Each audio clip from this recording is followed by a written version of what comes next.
This is Aussie Mac Zone. We'll cover everything Apple, including Macs, iPhones, iPads, and more. All this from an Aussie perspective. Sit back, relax, and insert yourself into the zone. The Aussie Mac Zone. Hi everybody, and welcome to show 140 of Aussie Mac Zone. We're lucky enough to still be brought to you by athwebhosting.com.au.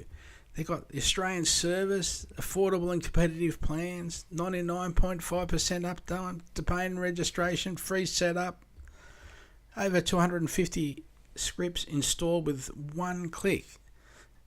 So, yes, Garth, we're very lucky to keep Glenn going, aren't we? Well, that's it. And he's keeping on going, so if we can keep him going, we'll all be happy. That's right, yes. So yeah, athwebhosting.com.au if you have anything that you need in the terms of web hosting. Yes. Or even, email, domain registration, anything like that. Give Glenn a call or, maybe hit him up on the website at athwebhosting.com.au. Yes, it's all very easy to do. Absolutely. So our Aussie Apple ramblings this week. So we've got Engadget's reporting that podcasts may not make Apple any direct revenue, but they're still important in an area where Serial and other big shows are drawing in lots of listeners. And apparently the company knows it. New York Times sources say that Apple recently held talks with 7 leading podcast professionals at its headquarters. And while the crew at One Infoloop didn't vow to make any changes, they reportedly discussed several pressing issues in podcasting. And then Eddie Q came along later and had a little chat. So, and there's certainly pressure for Apple to do so, to do something. Spotify added podcast support last year. Google finally brought podcast to Android's official music app last month. Not in Australia, unfortunately, yet, but we're getting there. So, in other words, you no longer have to turn to the web or an indie developer's app to listen when you can't or simply won't use Apple's own software. They may have to rethink their strategy. Yeah. I don't think they have to rethink anything. I think they're doing it perfectly as it is. See, that last statement that you just read, okay? It said, they may... Can you read that a bit again? Because it just didn't make any sense whatsoever. The bit about indie developers web when you can't or simply won't use Apple software. Yeah. Who says anybody has to use Apple software? The whole premise of the statement is flawed. It's sort of like the writers of the article have no idea what podcasting is. Yeah. So at the moment, the way it works with Apple is, we host the files wherever we want. We create our own RSS feed, which you submit to Apple. They approve it. It goes straight through. And they don't host anything. They don't host the files. They don't host the tracking. They're just a directory. There's no significant barriers for anybody in the world who feels like, starting a podcast, putting up their own content. Nothing to stop them. Apple will pretty much let anything through as long as it meets a few basic criteria, explicit things like that. So pretty open. They're not hosting the files. The way Spotify and Google are doing it, they're hosting the files, so they're taking the content from the provider. They're going through some rigorous approval process and hosting the files, also that they can provide the content providers, these big 7 who came to Apple, not Apple going to them, these big 7 podcasts who came to Apple saying, we need better metrics on the podcast. We want to know, when did people, which ad did they stop listening to? Did they skip any ads? They want the kind of metrics that they can get on the web now in podcasting. Podcasting that's not how it should be. And I'm pretty bloody sure Apple doesn't want to get into the media hosting business for podcasts. Yeah. And huge long, process for applications to get approved before they're going to host it. Another thing I'm sure these guys would like is a way to monetize more easily. So not happy with read ads like you did at the top of the thing. They're not happy with us talking about ATH web hosting, they want to be able to sell it directly through iTunes. That's not podcasting though. That's a different thing. You know what I mean? Yeah. If they want to sell it now, they can. You know, make their own app, sell the content directly through the app if that's what they want to do. This is not podcasters going, you know, to Apple. This is media sort of leftovers from FM radio and these like Serial and these places who've come from a radio background, from that kind of background, coming to Apple and saying, "Oh, we want you to do all this stuff for us so that we can better sell ads and we can better monetize it." It completely. If Apple were to do that, they'd have to lock down the whole thing, you know, the whole approval, host the media files. The only way they're going to get the kind of stats that these guys want is by hosting the files themselves. There's really good metrics on it at the moment. You can see what how many files, how many downloads, and so forth. Depending on where you're hosting your files, you can, and that's up to the content provider. That's up to us. We can decide to host the files wherever we bloody want. Yeah, and we get don't need anyone's information back approval from to there. do so. That's right. So, no, and look, like I said, that last statement you read out and that didn't make any sense. You know, for those providers who don't want to use Apple software, oh, thank goodness there's now Google and Spotify. None of them have to use it. That's the whole point. You don't have to go through Apple. There's podcasts out there that haven't added themselves to iTunes. That's right. And through Apple, simply because they don't want to. They don't have to. They don't need to, because they're a podcast. They're an RSS feed with audio files attached. That's all it is. Yeah, and it's just discoverability, isn't it? Yeah, exactly. You're gonna go into the biggest. If you've got any sense, you'll put your feed into the biggest directory out there. Why not? Absolutely, you'd be crazy not to. But if you didn't want to, you didn't have to. So I don't know. I reject the whole premise of that story. calm, settle. Sorry. Okay. I've had my. Is that going to be my only soapbox tonight? I hope so. No, I agree. I think I would like more advertising, for example, on our site, but they'd only be red ads. They wouldn't be, magical 15-minute videos or anything. And no. If our audience rating went down, we'd know that our audience didn't like the way we were doing the ads. So exactly. That's... So no, it's the media companies, the big sort of FM / public radio media companies going to Apple saying, how are we going to better monetize these podcasts that we're going the way of paper. Yep. So they can keep it and leave it what it should be, an open field. Yeah, and there's even there's people expanding their podcasting. So Jason Snell from used to work at Macworld. He's put together like the old type radio play. Incomparable. Yeah. Great listens out there. Go and check them out. Go to the Incomparable. In Overcast. Yeah. An app that can access these feeds because they're open. Anyway. Yep. So, and then we've got our next story, just to give you a chance to get your breath. Apple expands its accessibility support site. So really, besides having like apple.com/support/accessibility, if you just go to apple.com accessibility now, there's a nice site there with some videos and a bit more information on what Apple are doing. They start off with the premise that we've done everything possible to make everything possible. So, but it is a nicely laid out site, and it actually shows you how teachers can be using accessibility programs. I noticed there was one tonight which will teach you how to do American Sign Language.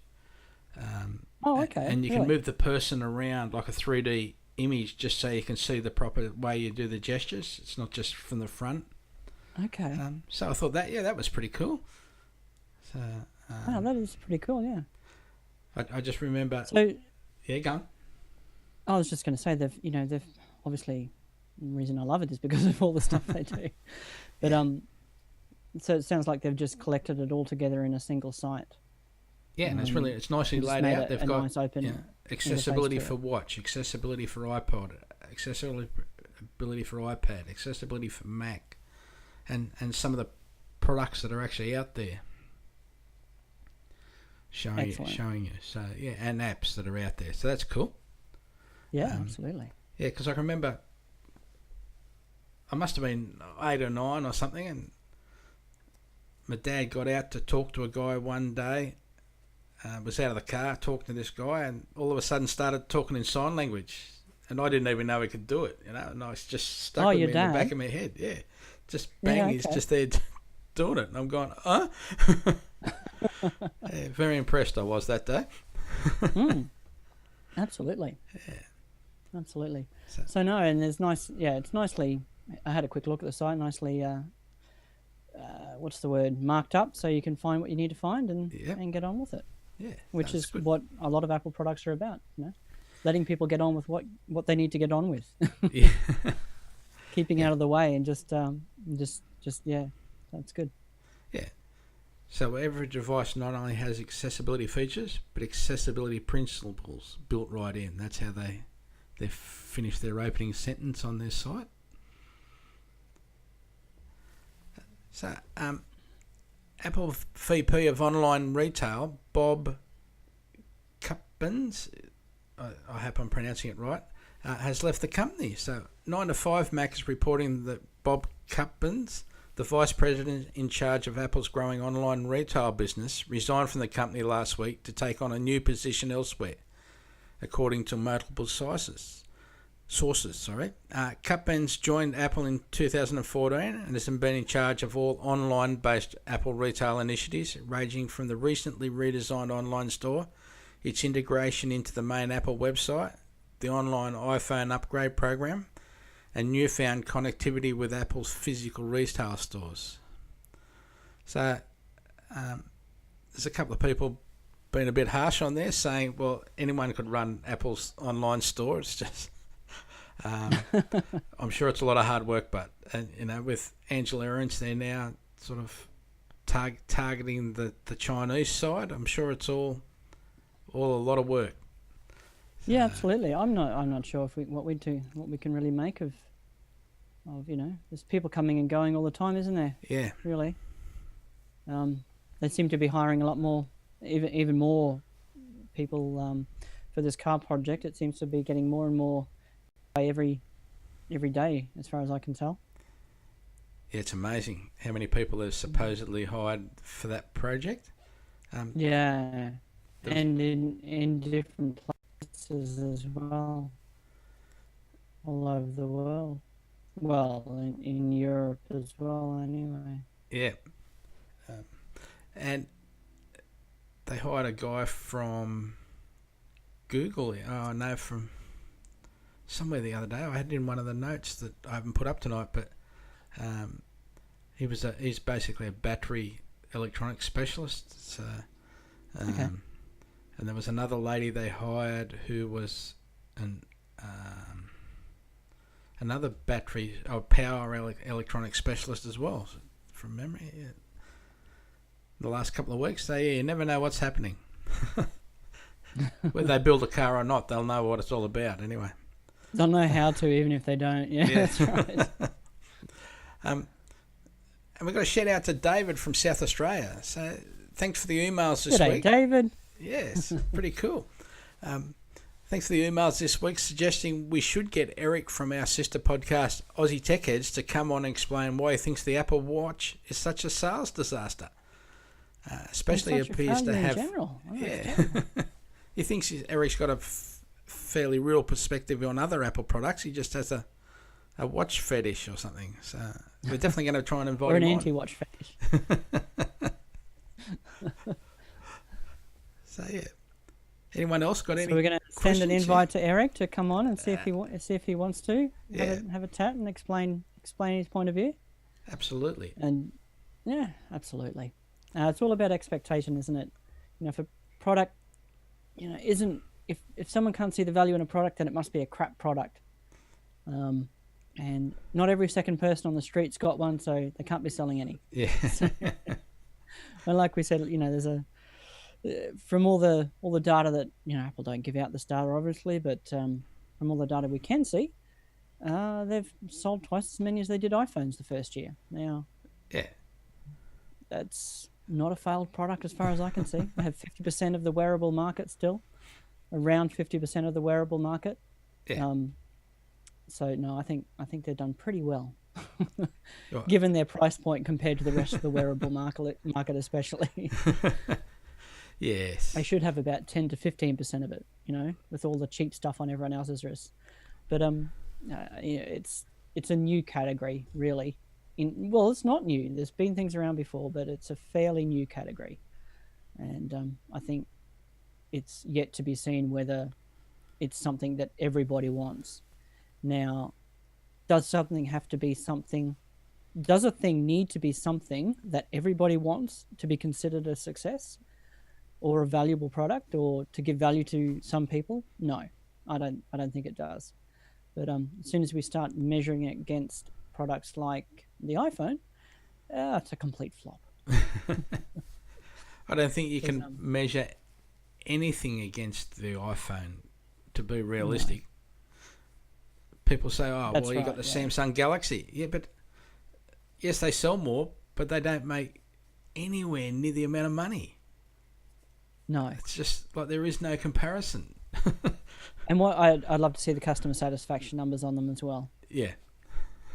What percentage of iPhone users intend to get another iPhone compared to what percentage of Samsung Android in general? Users. Yeah.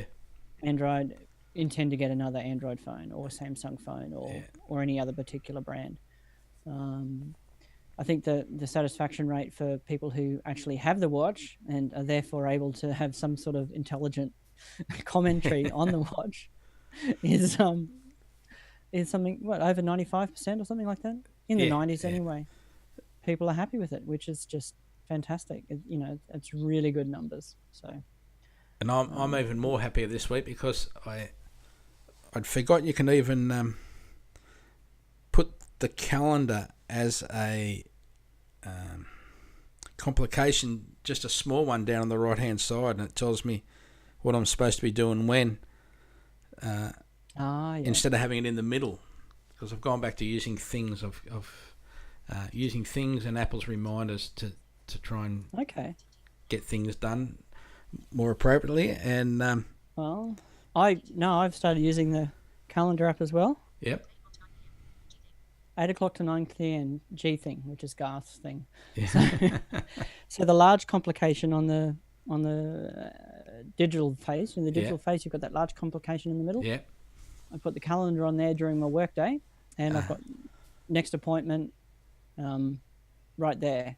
So next meeting, next whatever it is in my calendar, shows up,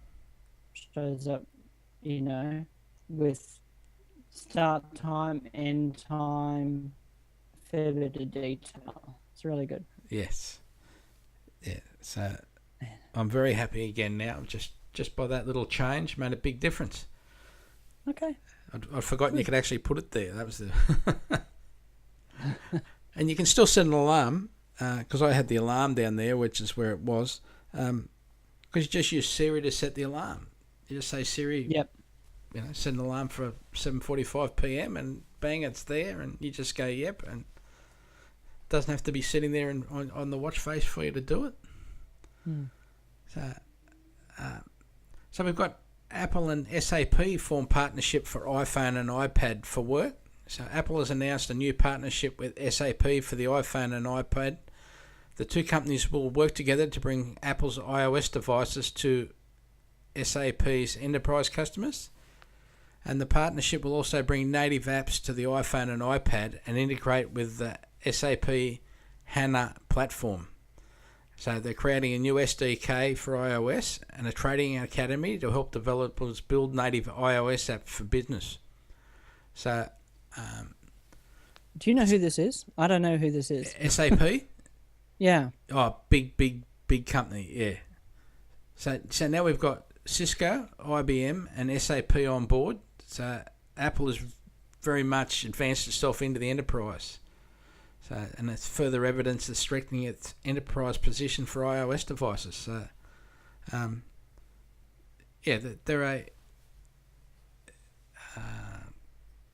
they're another company like Salesforce, for example, that. Okay. Yep. Yeah, big services company. Okay. So. Well, yeah, if they're getting the native apps, and okay. I don't know what to say on that one. I was just, when they say, "Oh, Apple's only a toy," and blah blah blah, but they're certainly getting further and deeper into the enterprise market. Absolutely, yeah. And once again, the more ubiquitous it becomes in the Mac side of things as well. Hopefully. Yes. Yeah. It's just chugging along there quietly in the background, and all of a sudden everybody's using it. Yeah. So we've got some good news here for people. So 30 years of data shows no link between mobile phones and brain cancer, which is what everybody freaks out about, holding the phone to your head all the time. I like the first line, but there is no causal link between mobile phone use and brain cancer. A new epidemiological study by some of Australia's leading cancer specialists says. So they look for an association between data on over 19,000 men and over 14,000 women diagnosed with brain cancer in Australia between 1982 and 2012. And national mobile phone usage between 1987, when cellular phones were introduced to the country, and 2012. Australia is a particularly useful source for data of this kind, as the cancer diagnoses are formally registered by law, providing an extremely comprehensive data of nationwide cancer incidents. So, the expected number of cases in 2012, had the phone hypothesis been true, was 1,866 cases, while the number was only 1,435. So they're basing it on obviously lots of different percentages to go in there, just to work out that we're not really getting affected by the phone, which is good to hear. Yeah, absolutely. I was never too worried about it, to be honest. It wasn't a thing that I was concerned about, really, because there hadn't been any conclusive studies showing that there was. Yeah. But, another study of that data and showing that there is no connection that they can see at this point is a good thing. Although, like you said, what does that word casual mean at the beginning? Yeah. But I also don't understand. We need to dig in. We'll just go with it's good. Yeah. I don't quite... And I'm pretty positive that there weren't any phone companies involved in paying for the study either. So no. Yeah. That's good to see. Yeah. So we're just here to remember and remind everyone. Whoops, sorry. That just get the right bit of information up if I can get it to work. Right. What's going on? There we go. Press the... No, sorry. Are you still there? Yeah, I'm still here. Can you hear me? Keep going. Sorry. Yeah. Yeah.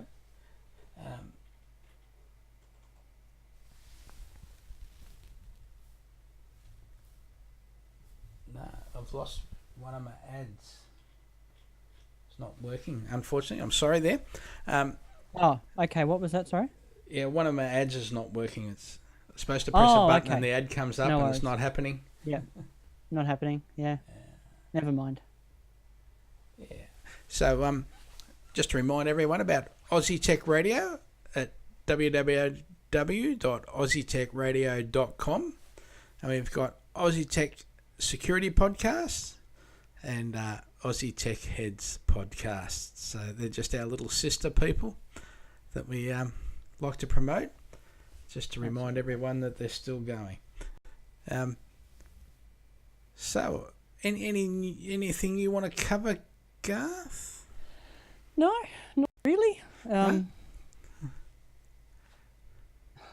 There was something, but I can't remember it, basically. Yes. Yeah. All right. Well, I'll keep rambling on, and you keep thinking. Yep. I'll see. So, one thing that we've got here now, because I'm a Siri freak, as everyone knows. So you're driving along, and your Apple Watch informs you that you have a message from Karen, but you don't want to read it on your watch, and you don't want to read it while you're driving properly. So you just you say, "Hey Siri, read me last message from Karen." No hands off the wheel, nose off the road, and Siri will just say, "Here's the last message from Karen. Don't forget to buy milk on the way home." Simple as that. It's like awesome and really simple. Speaking of Siri, you really seem to get your value out of Siri. Yep. Did you see the makers, the original developers of Siri, before they sold it to Apple, have brought out a new digital assistant called Viv? No.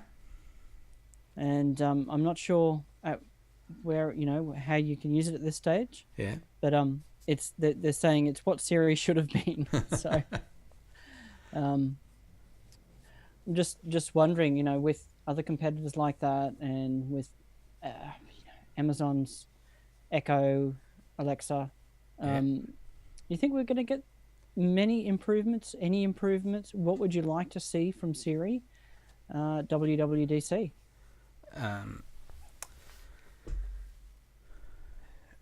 I think they're going to suggest a lot more out of HomeKit, and Siri will integrate even better with HomeKit, I'm hoping. I saw there was a software guy was mentioned on the Internet of Things podcast that I listened to, and he used some software from Tesla for his Tesla, and modified that and modified some Echo software. So when he says to the Echo, Alexa, bring the car out, and put it in the driveway, so it lifts the roller door, backs the car out, drives it round, parks it in front, toots the horn, and says, "I'm out the front, ready and waiting for you." That's pretty awesome, eh? Yeah. I think you just hit on the main point there for me. Yeah. And that's sort of an API that other service providers can link into with Siri. Yeah. Yeah, it's a bit of a challenge. So with something like the Amazon's Echo, it's an API that people can write apps for it. Yeah. Can incorporate other services through even if it's not a fully open API, but open it up at least somewhat. Mm-hmm. You might have to go through a fairly rigorous approval process and be only able to allow certain calls or whatever, but at least it would be something to sort of just give Siri a bit more access than she has at the moment. I think that's all part of the Apple's slow and steady wins the race principle, but I think. I hope. Yeah. Yeah. Every account that we will see Siri on the Mac at least at WWDC. Yeah. So that'll be nice. Yeah, there's even a couple of comments that in the latest operating system, they've made it easier to turn dictation on and off. So. Yes. Are we assuming that's going to come really to Siri as well, like that same, just to get you started? there's the article I was going to read too. Okay, That I wanted to just there we go. bring up. I'm glad I stretched Foxconn. Yeah, there you go. So, we've heard of issues in Apple, issues in India that Apple have had because they're not manufacturing any components there. Yep. So to have a actual Apple store in India, previously you had to make 30% of the product there. Yes. Yep. So there's never been, official Apple stores. But it looks like Foxconn are going to set up a manufacturing facility in India. Well, they announced that 18 months ago. They just haven't got around to building it yet. Yes. Well, I'm 18 months out of date. Yeah. No, but people keep forgetting that because all they've been focusing on is like the Apple selling, quote, second-hand phones in India, but they're not even selling second-hand phones. They're selling refurbished phones, which are new ones that they've just used the motherboard out of. Yes. And they're worried about the local companies not being able to compete with Apple, even when they are manufacturing them over there. But yeah, Foxconn announced ages ago it was building I think it was an intent to. Yeah, as opposed to announcing that they were going to. Yeah, they're very close to the deal becoming reality now. I think it's the main. Yeah. Must be the main difference. Yeah. They've obviously been in talks over it for quite some time. But it's still. This is a 1,200 acre. Yeah. Acre. 1,200 acres of land. You wouldn't have thought there was that much free space in India. When you think there's how many people there. Well, that's right. But I guess quite often with Foxconn, when they have those manufacturing facilities, it's it's basically a city, isn't it? Yeah. People live, breathe, and work there. So. Yes. And it'll be interesting to see how they tackle the pollution and all that sort of stuff with Apple's clean policies going on. Yes. Oh well, that's a separate provider. They'll. Well, see, they were building one in Brazil for the same sort of reason, weren't they? Foxconn.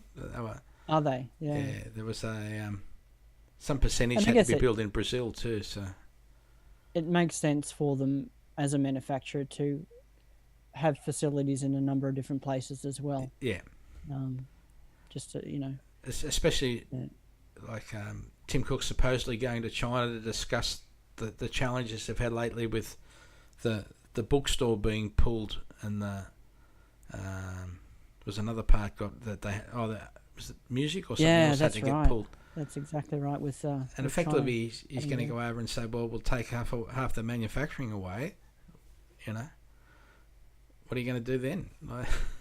So I missed that one. Yes. If they take the manufacturing, his only option is to say, well, we'll take manufacturing away if you won't let us have the books back.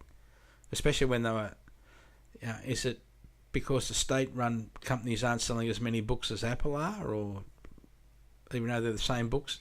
Because they're obviously not selling books that are saying China's bad. They'll never sell those in China. Yeah. It was an unusual request to take the bookstore down, from what I could tell. So here's my suggestion anyway for building a better world for us in Australia. We should be all going to the ANZ Bank, getting a Visa or MasterCard debit card, not a credit card. I don't want you to get credit. I just want you to debit card. Start up a little account and start using Apple Pay.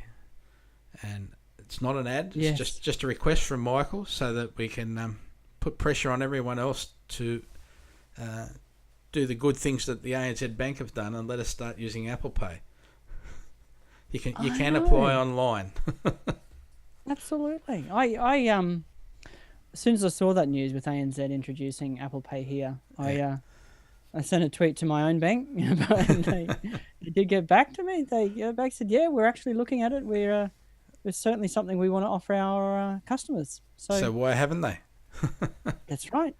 They haven't yet, so get onto it. That's right. Either that or I'm moving. It's pretty simple. So yeah, if enough of us go to ANZ and say we're here because you've got Apple Pay, maybe the others will pay attention. Yeah. You never know. So And my last little how-to is if you use a keyboard with your iPad or your iPhone, you'll find getting around a lot easier these days. It's now possible to use keyboard's arrow keys to go through your mail, or using the space bar to scroll through Safari is smoother than before. And there's also, if you want to go to the home screen on your iPad, the new shortcut Command H will take you to your home screen while you're powering along. Or another recent addition is you can use the Command Space like you would on a Mac, and it'll open up Spotlight so you can enter a search and go from there. So. See, what you don't know is us voiceover users had access to those for years. To navigate around, and don't forget all the new ones in Mail as well. Yeah. And Messages, Notes. You know, if you think it might work, give it a try, and guess what? It probably will. Just in the Notes app, Command N will set up a new app, a new note. In Mail, you can do the same thing for a new email. It's they really have, with the introduction of the iPad Pro, I guess, or spurred on by that, expanded the keyboard support. Yes, it's good to hear too, isn't it? Just talking about the Notes one, because you can lock your notes, and it's a pretty good security feature. You can have a note that's got you can have notes with passwords on them, but if you set up a note and call it, I don't know, love story, you can put your website, like a web address, your username and your password in there, and then do a space, do another website, your username and your password. So you can have a notes file on your Mac, on your iPad, on your phone, with all your usernames and passwords for everything, which is pretty secure. It doesn't work as well as 1Password, which lets you log in. It looks at a lot of things and lets you copy and paste, but it's just one way, free, of having a secure place to put your username and passwords. Just a thought, and it's on all your devices. So that's just another one that I set up today for one of the customers. That's a handy one. Yeah, I must confess I do have 1Password, but I don't put everything in there. Yeah. I need to migrate more and more stuff in there. I really rely on on what do you call it? Just the built-in Safari one, yeah. Or Safari, keychain. Keychain, yes. Keychain or Safari, yeah.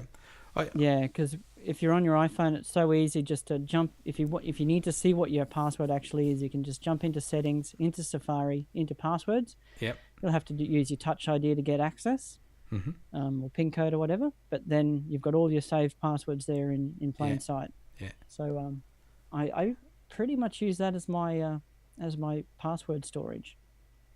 But there's some things like banks, for example, that won't let you store the password, just as an example. Yeah, and they're the ones that things like that I do write down in 1Password. Yeah. But yeah, you're right. You could just use Notes, couldn't you? Yeah. That's right. With being secure, I use M-Secure on all my devices, and it's really good to just Command Space, type MS, and it opens or lists M-Secure. I just go Command O, and then it straight away search for whatever website I'm looking for or whatever. It's really quick, simple, but the same thing applies to Notes. But as I said, don't call it password or my passwords or really? my secret list or something. How will I know where to find it then? Yeah, so that's about all I've got for now. Yeah. Welcome back, Garth. Yes, thank you. We missed you last week. Internet gave up like it is a bit tonight as well, but I couldn't even get on last week. But you soldiered on like a true trooper. That's right. Can't let anyone down, can we? No. So, all right, listeners. Well, that's the best I've got. Sorry, you go. No, go for it. I'm over. Thank you, everybody. Good night, and thanks for listening.